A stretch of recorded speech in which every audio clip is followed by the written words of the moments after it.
So it's that time of year to all you parents out there. We're all getting really excited. We're really nervous, right? Our children have applied to these schools.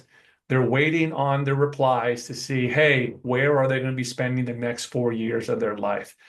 It can be a very exciting, but can also be a very nerve-wracking process. If any of you out there have been through it with your children, it's really you feel for them whenever they don't get into the school that they wanted to go to, and you really know that it was out of your control and out of their control. And really the only role you can play for them is to try to give them perspective and say, hey guys, this is kind of how life is. Unfortunately, you don't always get what you want.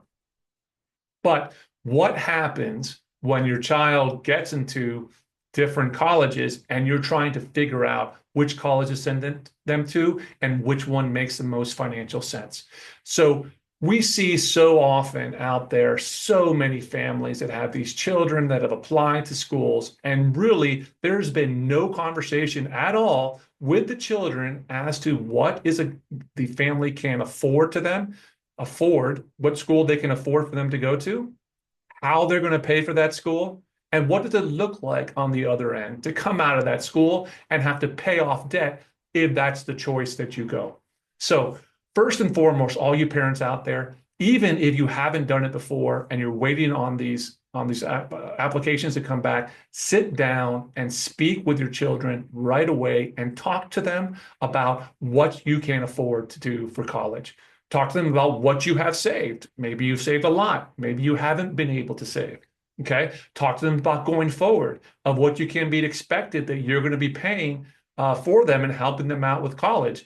Because what's really important, explain to them, hey guys, listen, we've taken care of you your whole life, but we have a future as well. There is a goal later in our life that we have to provide for ourselves. And we've done our best that we can with you, but now you have to be responsible for that as well. So when you're having these conversations, what you need to come down and start with is, number one, this is not about a time to be negative with yourself or worry about things that could have been. Whatever you have done, you have done. You've done the best you can. Life has come up during the interim. Explain that to the child, okay? And let them know this is where we are. When you look at that, you're going to look at, hey, there are different options for these different schools that you're going to. The schools will start showing you what is going to be that cost of attendance, okay? And they'll say what financial aid they can give you, and they'll also say what loans you can qualify for, okay? Now, this is an important factor out there that when you're looking at that cost of the college for the parents to consider, is that even if your child, whatever college they went to, let's say they were living with you 4 more years, there is a cost for you to take care of your child. If that is your intent, to provide for your child through their college years, be clear with them and assign a value to that. It's $1,000 a month, that's $1,500 a month, whatever that might be, right? So you can take that out of the college, equation that they're showing you and say, okay, listen, I'm paying that regardless. Okay, I'm taking care of you. You're my kid. That's our deal. Okay. But then when you come back and you start going to, okay, but how about otherwise? How about the tuition, right? How about these 4 years? Whatever else might come after that, you have to look at where that money is going to come from. And if you've saved up the money to pay for any one of your kids' colleges, awesome. That's great. You tell them, you show them that. Okay. And so the kid can help and make that choice. Then the next thing you need to do is sit down with them and say, hey, listen, based on your intended course of study, when you come out of school, this is what salaries look like for you. Okay.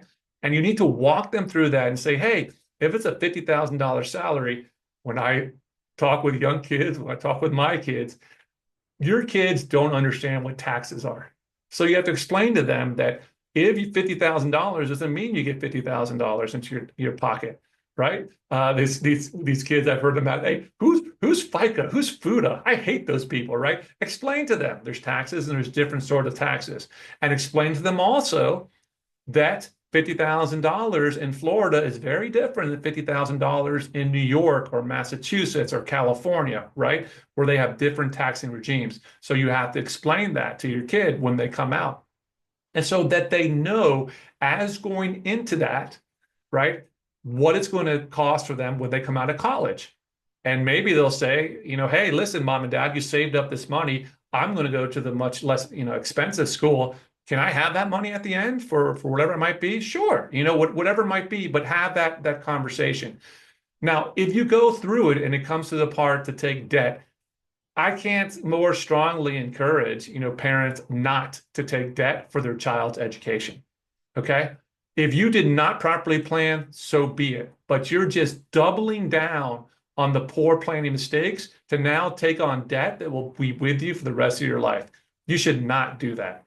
If the child wants to take debt, if that works into the equation, so be it. The rule of thumb there with that debt for the child taking is 1 year's salary, right? So in my $50,000 example, when they come out, they should have no more than $50,000 of student loan debt.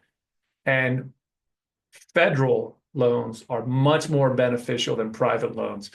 You have a lot of more flexibility and structure in there to potentially have some of the interest paid for on your behalf or to lower the amount of payments you have to make based on your income, right? So that's, student loan 101, go federal whenever you can.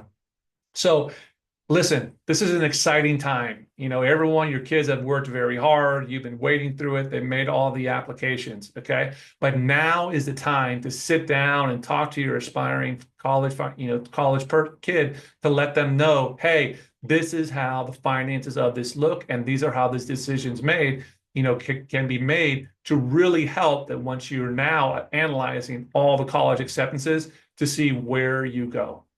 Hope this is helpful.